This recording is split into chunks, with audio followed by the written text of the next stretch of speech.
I'm Traven. Welcome back to the channel. In today's video, we'll be looking at a review for Guardians of Dawn Zhara by S. Jae-Jones.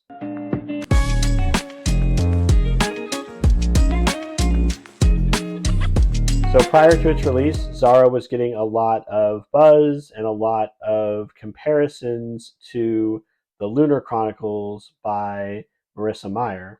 It's obvious early on that those comparisons are pretty apt. Now, I have read through all of the Lunar Chronicles, and it is a series that I really did enjoy. Most of the books getting 4 or 5 stars for me, I believe. And Zhara is a good fit for someone who is looking for a title in the same vein as Marissa Meyer's other works. The story follows Zhara, a young woman who is coming into her powers as one of the Guardians of the Dawn in a fictitious country that takes a lot of its cultural touchstones from Chinese folklore and tradition. Zhara is positioned as our Cinderella type character. She has a sister who is not wicked, is possibly abused even more than Zhara is, and a caretaker who is often drunk and violent. So the comparisons are fairly obvious early on that this is meant to be a type of Cinderella story. Add to that mix a prince who is trying to keep his true identity secret from Zhara, and a conclusion that takes place, at least in part, at a masquerade ball. And again, fairy tale beats seem rather apparent and obvious. At least at a storytelling level, Zhara is not doing much to break out of the mold of your typical YA fantasy.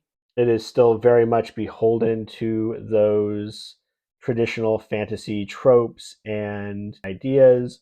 But what sets Zhara apart from those other titles, at least in my mind, is the way that it absolutely nails the world building of that fantasy realm. So many elements of this story just work for me for whatever reason. I love the power that Zhara inherits, initially manifesting as kind of a fire power and then growing to something more, and also at one point suggesting that it can be expanded even further. I like the concept of the villains and Zara's insistence that as much as possible they do not try to simply kill their opponents, but try to cleanse them and save them. And most importantly, I just enjoy how much this particular book, being the first in a series, does so much to clearly establish what future installments might explore. The Guardians of Dawn are a known entity in this world. They are a group of legendary heroes from the past that are now being reincarnated or reborn and are having to relearn the powers of these legendary figures. We meet a few of the Guardians of Dawn in this book, but we are aware of at least 2 others that are not introduced here. We also get a strong sense of the hierarchy of the villains that they will encounter.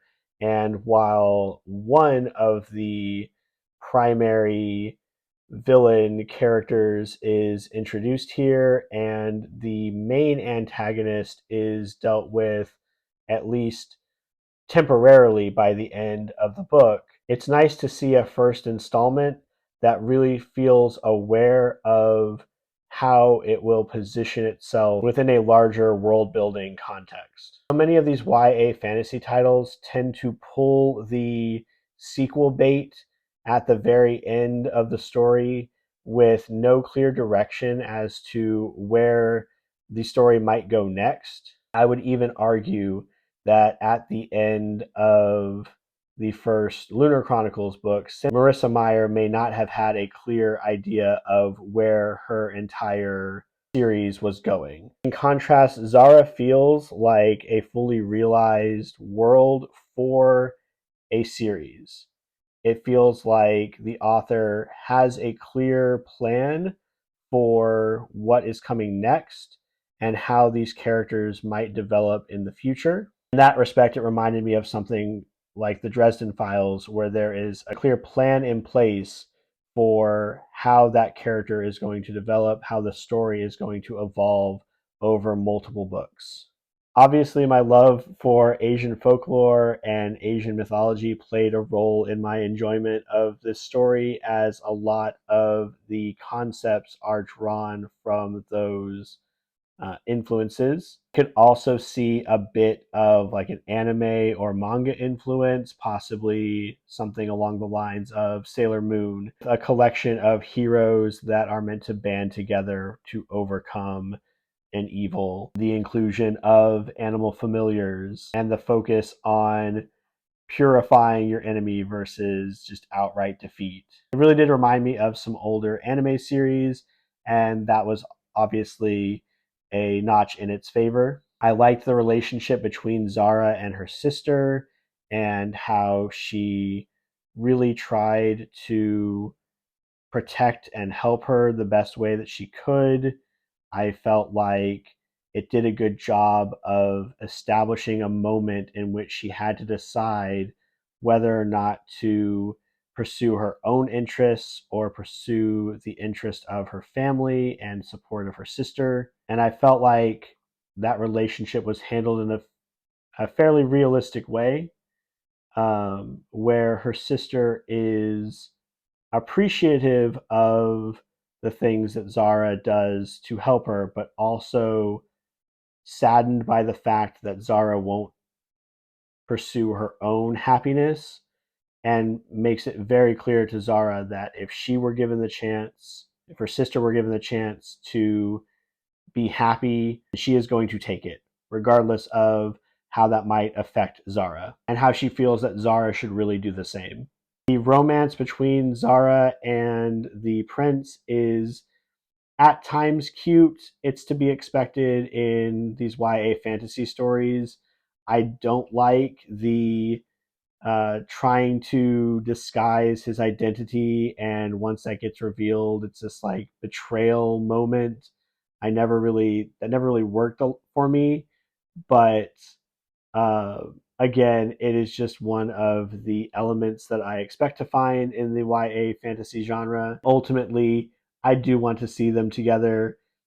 They are cute together, so it's forgivable. You know, all those factors, the plotting, the execution, the world building that is found in this and that could be expanded in a sequel, the fact that it does once again reimagine the Cinderella story for another culture and another world effectively, the ties to Asian culture, the ties to uh, manga and anime from my youth. And I really did enjoy this first installment, and it ended up as a 5-star read for me. If you are a fan of the Lunar Chronicles, if you like seeing that reimagined Cinderella story in a fresh perspective, if you are a fan of Chinese or Asian culture and folklore,